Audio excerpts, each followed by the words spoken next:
Hello and welcome back. My name is Sam. Today I am potting up peppers and tomatoes. I realise I haven't really spoken about what I'm growing veg-wise this year because it's been all about the food forest and all about the bigger plans. So today I'm going to, as I sit here, and put up these seedlings. I'm going to have a chat through what I'm growing, why, how I got to these decisions. And bear in mind that I made these decisions before we started putting up Polytunnel and before I knew I was going to get Polytunnel. So I've been quite conservative with the numbers. And I was quite conservative with buying seeds this year, thinking that I wasn't going to have anywhere under cover to grow them. So these all came from either last year's seeds or seeds that were gifted to me. I have started some extra bits and bobs since I'm going to get the Polytunnel, but I haven't for things like peppers because I just don't know that there'll be enough time. So this is all just stuff I was going to try and jam in on windowsills or out in the mini plastic greenhouses. In here I have got some jalapenos. I've planted I think 2 or 3 seeds per these tiny pots, and I started them, I put a date on it, go me, on the 30th of January. So I've got some, and these were all planted on the same day, so I've got some jalapenos, some Cayennes, some Carolina Reaper. Look how teensy they are, but they're quite sturdy, so they look cool. Some Sigaretta. I've never grown these before. These have a nice little weed in there.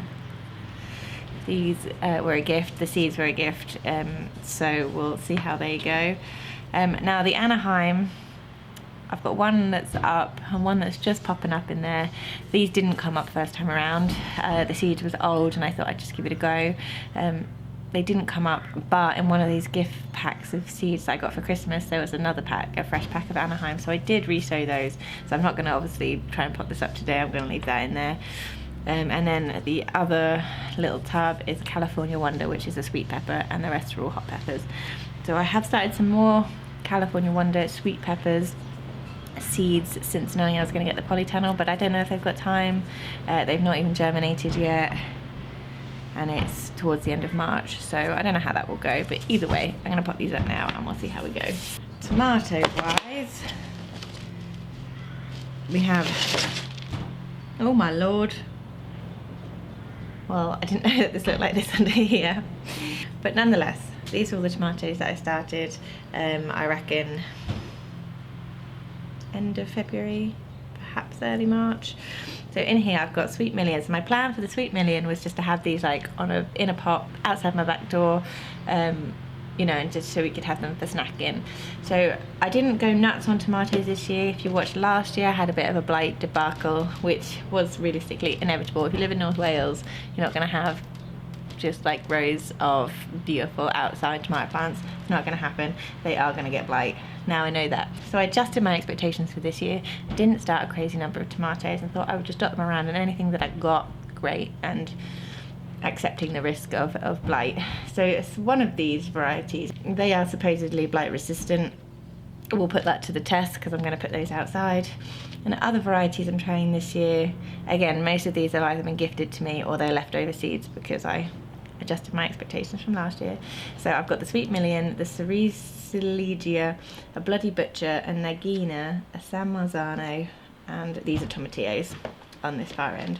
So that is all I've started. Since learning that I was getting the Polytunnel, I have started a pot full of Roma seeds. So I think tomato wise I'm more confident that they will catch up than I am the peppers, but we'll have to wait and see. So I'm going to get all these potted up today. Basically it is warming up around here. We're getting to lows of sort of 8 or 9 degrees Celsius overnight. So what I'll probably do is start popping these out into the pop-up greenhouse in the daytime and then bringing them in for any nights that are going to go below sort of 8 or 9. But as you can see, they need more space, so I'm going to have to crack on. Now most of these are going to end up now hopefully in the Polytunnel rather than outside, so I've got a better chance of avoiding the blight, but we'll see how that goes. So I'm going to need to get myself some pots, some compost, and we'll get cracking. I've angled you up a little bit in the hopes you can see what I'm doing, but I don't have a screen on my camera, so I can't see what you see. So right, I've got a stack of pots here. I've got a box of compost at my feet here, so I can just scoop a pot. I'll do a few, and then we'll literally transplant these in and then get them watered in. I'm not hugely precious with my seedlings at this stage, purely because I don't have the space for it. We're at that point now where it's still not really warm enough outside for things to germinate. There are some things, like I've started some beetroot and things like that outside over the past few weeks, but a lot of things are still looking for sort of 15 to 20 degrees Celsius in order to germinate, which we're just not getting outside yet. But it's time to get everything started so that I don't leave everything too late. So my windowsills are just absolutely full of plants right now, which is why I'm trying to, at least in the daytimes, I can free up the space of these, and they can be outside. And most things, once they've germinated now, can be outside in the daytime. We're up to sort of 11 or 12 degrees in the daytime. But for me, I need to protect them from the wind. It's too, while I'm not precious with these, it is too windy for them to go out. They will just die. So temperature wise, I can probably get away with it in the daytime for these to be out, but they still do need to be protected. So either in my porch or in the mini greenhouse that I've got here. I do have a few cold frames, but then we're talking about slug damage. Now actually tomatoes, from my experience anyway, don't do too bad with the slugs, but brassicas and things like that just disappear overnight if I put any seedlings out in the cold frames on the floor. So I'm having to be quite tactical with what gets the space and where. I'm hopeful that once the polytunnel is up, then all of that is going to change, because anything that could be out overnight, like the brassicas and the onions and the beetroot and all of that, but they still need protection from the wind, then they can all just live in, doors banging, they can all just live in the polytunnel full time, and I'll start them out there, they'll grow on in there, and there won't be all this carrying them in and out and whatever.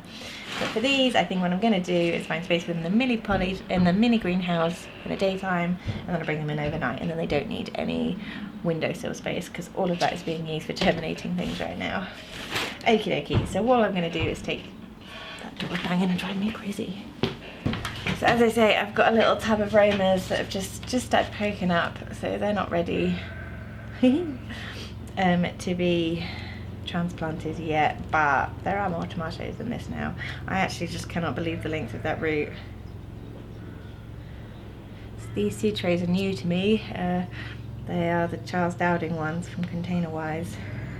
They've got quite a big hole on the bottom, these little cell trays. Quite like them. They're so solid compared to like the ones I had for last year. They've had 1 year and they're already falling apart, so hopefully these will go better. Look at that. So I'm just going to try and get as much of that root in there as I can. In you get. And then we'll push him down quite deep. There's number one. Right, I need to keep track of what is what. So I'm going to do all of these first. I'm terrible at labelling. Say it every year that I'm going to be better, but grr. So a lot of these varieties are new to me this year, so I'm quite excited just to try something new, and I am hopeful that with the polytunnel I'll have more success than I had last year. I just gave way too much space to tomatoes for such a cool and wet climate. It's one thing when they don't, when something you plant doesn't work out, that's just, we're all going to do that a certain number of times. But when you think I could have been growing food that we would have actually been able to eat in that space, then that was quite a bummer. So hopefully I'll use my space a bit more wisely, and by putting these in the polytunnel, that really does just allow me space outside to grow more of the things I know we eat, and then the space isn't wasted with tomatoes that may not come to anything. Obviously I can also keep them out of all the wind and rain in the polytunnel, so I've got a higher chance of the tomatoes working, and I've got more space outside for the stuff that does well outside here, which is a lot of things. You can see some of these are really small, like this one. It's because I re-sowed any that didn't come up. I've just remembered that, so he's too small really to be potted up, so I'm going to leave him in there for now. And then I just have to remember which is which. So we don't eat a crazy amount of like big chunky like beefsteak tomatoes. I generally like to cook with tomatoes, which is why I've got both the San Marzanos and the Roma. Nice one, Noah coming back in.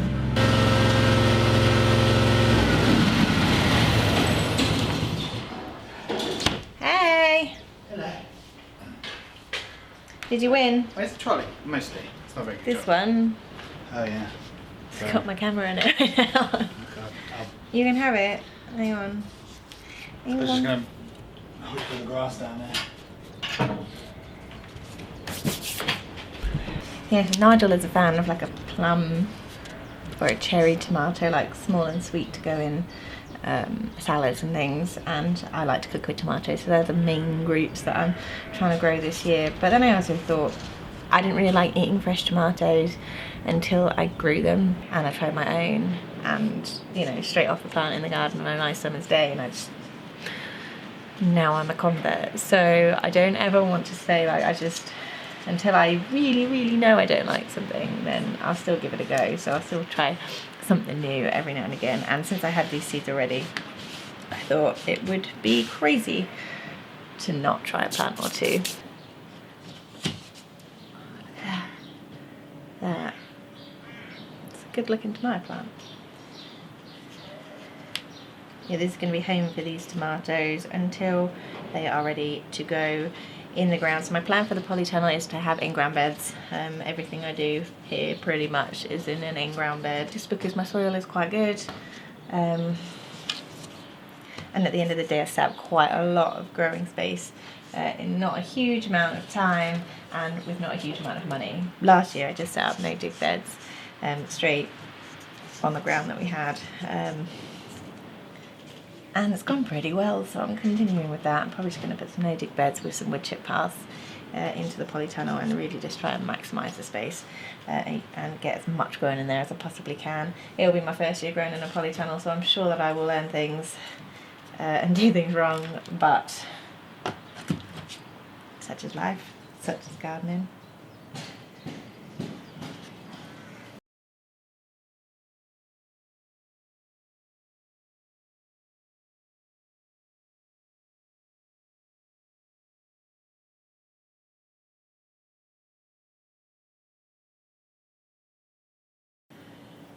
Okay, so this is blight resistant.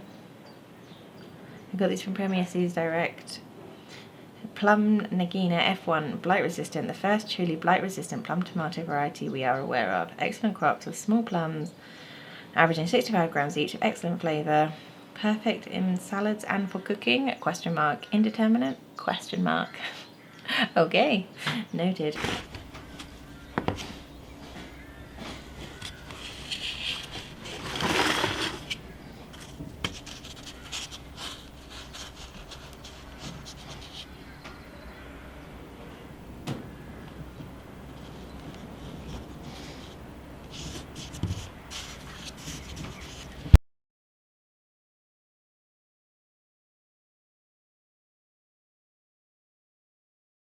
Okay, so let's move on to the peppers. So these are Cayenne. As you can see, these are all in the same pot. So these weren't grown in cells. I just put these in these pots. So what I need to do is take these out and separate them. And then as gently as I can, I'm going to pop these out of here and tease them apart. So just give this a squeeze.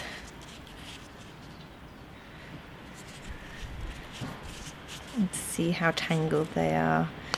Okay, not too bad. This is probably about the right timing to do this any further, and I think these root balls might have gotten really tangled up, but as it goes, these are quite easy for me to just tease apart. So there's one. Same as the tomatoes, just pop a hole in here and drop them in, but I won't plant deep with these. They'll just stay at the same level that they were in already. And there we go.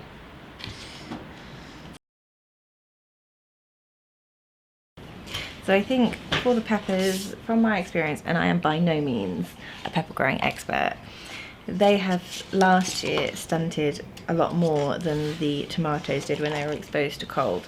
Tomatoes just kind of waited it out, and then once they got warm enough, they just took off, regardless of whether they'd been kept inside or put outside in slightly cooler than ideal overnight temperatures.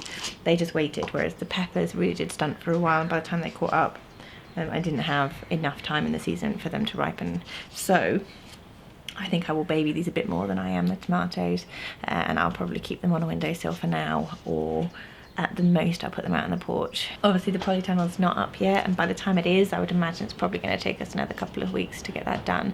And it's quite a project if anyone's ever put one together. You know. So in a couple of weeks time, we're talking mid-April, then I will feel a lot more confident about these guys being out overnight.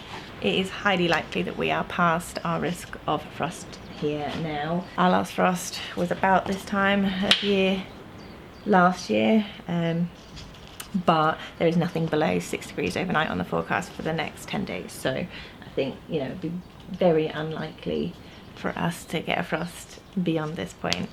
Touch wood. Okay, let's go with the Sigaretta next. That's a good name. Yeah, chicken. I think for the plants that I know I can resow, if things don't go well, or indeed with the tomatoes, I always end up having like loads of, you know, suckers that you've pruned off. I think I could just grow this, and you could end up with just loads of tomato plants if you wanted to. So for things like that, I'm less precious, and I'm a bit of a, you know, survival of the fittest, within reason. You know, I'm not going to put tomatoes out when it's still going to frost and then wonder why it didn't work. But in terms of, you know, completely ideal temperatures, I'm not growing in ideal conditions for things like this. So sometimes I am okay if some of them don't thrive, but then some of them do. I'd rather take the cuttings off of the ones that are doing really well and let the ones that are struggling in the conditions they've got struggle, and replace them with the cuttings from the ones that are doing well, if you know what I mean. Whereas things like peppers, I can't really start these again. If I kill these off by accident overnight, then there is no coming back for these for this year. So for these, I do baby them a lot more than I do the tomatoes, and that is just the way that it is.